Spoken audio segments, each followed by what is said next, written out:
और भारत में आदमी से जाना जाता है, मनुष्य से जाना जाता है, इंसान से जाना जाता है। लेकिन हमारे लोग डिक्शनरी अगर जान लेते, एक शब्द इंग्लिश में पढ़े लोग हैं, मैन का अर्थ इंसान, इंसान का अर्थ होता है जिसमें शील दया ज्ञान हो, उसको इंसान कहते हैं। आदमी भारत में बनाया ब्राह्मण, हम सभी के सभी मूलवासी बैकवर्ड ब्राह्मण के आदमी बने हुए हैं। आदमी का शाब्दिक अर्थ होता है गुलाम, पिछलग्गू, चमचा। ये विधायक जी के आदमी बारन, दरोगा जी के आदमी बारन, ये पंडित जी के आदमी बारन। तो अभी तक हम लोग आदमी, हमारे समाज के लोग बने हुए हैं।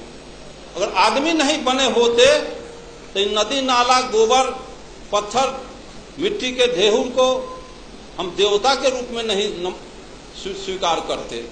आप अगर चाहते हैं जानना, वैज्ञानिक तर्क करना, तो मैं आपसे कहूं, मैं 25 को मिट्टी का चूहा बना दे, चूहे के कलर में पेंट करके किसी चूहे के बिल पर रख दूं, 25 को मिट्टी का खरगोश बना के खरगोश के कलर में पेंट करके किसी झाड़ी में छुपा दूं, इधर से कुत्ता को इंडिकेट करूं, वो कुत्ता मिट्टी के बने हुए खरगोश को कैच करो, तो मिट्टी के खड़हा को कुत्ता कैच करेगा? बिल्कुल नहीं। मिट्टी के चूहा को बिल्ली कैच करेगी? बिल्कुल नहीं। जब मिट्टी के चूहा को बिल्ली नहीं कैच कर रही है, मिट्टी के खरगोश को कुत्ता कैच नहीं कर रहा है, लेकिन हम मानो माटी के हनुमान, शिव, शंकर, दुर्गा, पार्वती, गणेश बना के पेंट पोचारा करके लंगौटा साया सारी ब्लाउज पहना के हम कर जोड़ के गिड़गिड़ाते हैं कि हे हनुमान जी, हे दुर्गा जी, हम पर कृपा करो। तो हनुमान के पास बैंक बैलेंस है कि 10-20 हजार से कृपा कर देगा? वो माटी के दुर्गा के पास लैंड प्रॉपर्टी है कि पटना में 2-4 कट्ठा रजिस्ट्री जमीन का कर देगा? इसका मतलब हम मानव असल नकल के पहचान करने में कुत्ता बिलाई से भी बदतर हैं। साथियों, आप अच्छी तरह से जानते हैं व्यवहार में, लेकिन ज्ञान के अभाव में हम रियलिटी पर नहीं पहुंच पाते हैं। जब ये दर्शन है कि ऊंची नीची भूमि अच्छी पैदावार नहीं दे सकती, ऊंची नीची भूमि अच्छी पैदावार नहीं दे सकती, उभर खाभर रोड रास्ता अच्छी गति प्रदान नहीं कर सकती, तो जिस समाज में ऊंच नीच छुआछूत के भेदभाव रखने वाले लोग क्या समाज राष्ट्र का कल्याण कर सकते हैं?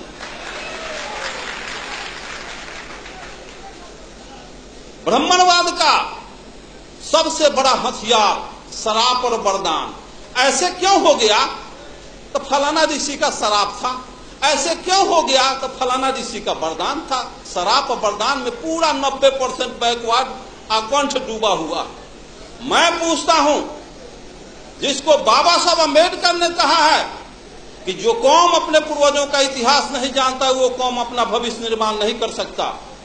एक्चुअली मार्क्स ने कहा है कि पॉलिटिकल पावर, मार्क्स ने कहा है कि Marx told that revolution engine of history, क्रांतियां इतिहास की इंजन होती है। भारतीय परिवेश को समझा। यहां 3 बीमारी थी और बीमारी के पहले डॉक्टर दवा का इन्वेंशन नहीं करता, बीमारी के बाद दवा बनती है। भारत में 3 बीमारी है जिसका नब्ज पहचानने का काम ज्योतिबा फुले, पेरियार रामास्वामी नायकर, बाबा साहब अम्बेडकर और जगदेव प्रसाद ने किया। और जर्मनी में, इंग्लैंड, फ्रांस, रूस, चीन में 2 बीमारी थी। और पूंजीवादी और सामंती व्यवस्था, यहाँ जातीय व्यवस्था भी, ब्राह्मणवादी व्यवस्था भी है। इसलिए यहाँ का मार्क्सवाद बाबा साहब अम्बेडकर, लेनिन, जगदेव प्रसाद। तो मैं पूछता हूं कि जब ऊंची नीची भूमि अच्छी पैदावार नहीं दे सकती, उसी तरह से इतिहास जानो। 712 ईस्वी में अरब के ब्राह्मणवाद का यही तकाजा है, यही बहुत बड़ा कि शिव के त्रिशूल से बचवा, विष्णु के चक्र से बचवा, इंद्र के वज्र से बचवा, जम के दंड से बचवा, लेकिन पंडित जी के शराब से न बचवा। चंद्रलोक पर भी चले जाओगे, धह लकड़ी लेखन जड़ जाओगे। तो 712 इतिहास देखो। 712 ईस्वी में अरब के मोहम्मद बिन कासिम 6000 पलटन लेके सिंध के दाही राजा पर हमला बोल दिया। दाही राजा की 60,000 पलटन धूल चाट के हार गए। 1026 में मोहम्मद गजनी 30,000 फौज लेके पंजाब, राजस्थान होता हुआ गुजरात पहुंचा। वहां ब्रह्मपाद के प्रबल दूत सोमनाथ के मंदिर को ध्वस्त कर दिया। 3 लाख क्षत्रिय सेना हार गए। हिस्ट्री में पढ़ा था सभी देवी देवता सोने चांदी के थे। 80 को खच्चर, गधा, हाथी पर गजनी, सभी शिव शंकर दुर्गा पार्वती को सोने चांदी को ढा के मार मुकदर के कचूमर निकाल के ले गया अफगान। फिर पानी 1193 में गोरी के 12,000 फौज के सामने पृथ्वीराज चौहान के 80,000 फौज धूल चाट के हार गई। सभी मंदिरों को ढा दिया, देवी देवता कबाड़ के ले गया। फिर पानीपत की पहली लड़ाई 1526 में त्राइन के युद्ध में बाबर के 12,000 फौज के सामने राणा संगा की 60,000 फौज धूल चाट के हार गई। तो एक तरफ कहते हो कि शिव के त्रिशूल, विष्णु के चक्र, इंद्र के वज्र, जम के दंड से बचोगे, पंडित के शराब से न बचोगे। तो 712 में हार गए, 1026 में हार गए, 1193 में हार गए, 1526 में हार गए। देश गुलाम हो गया, देवी देवता लूट गई, बहु बेटी लूट गई, मार के गजरा मुल्ली की तरह काट दिया गजनी। और किसी को सरापना नहीं था कि गजनी गोरी को अंग्रेज को शराब देता तो बॉर्डर के वही पर लकड़ी लेखा धो धो जड़ जाता। तो ये शराब किसके लिए? ये तो कोयरी कुम्हार कानू कलवार तो यहाँ मुल्हर पर फंसौले बारी, गुह गोबर खिया के, अब पेशाब पिला के, यही हमारा दही चूड़ा खिलाएगा, यही दान दक्षिणा देगा, चलो उससे तक शराब।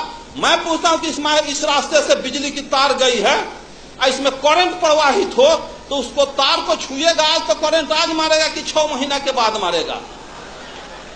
तो जब सोमनाथ के मंदिर में सोने चांदी के देवी देवता गजनी के बाल नहीं ट्रेन कर सका तो गिट्टी छड़ सीमेंट का हनुमान मेरा पैना बिगाड़ क्या देगा?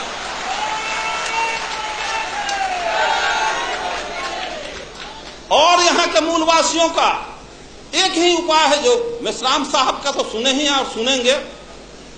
जिस स्थिति में आर्यों के पोजीशन में है, आर्य जिस पोजीशन में है, सिर्फ वही पोजीशन जो पोजीशन सर्प और चूहा का है।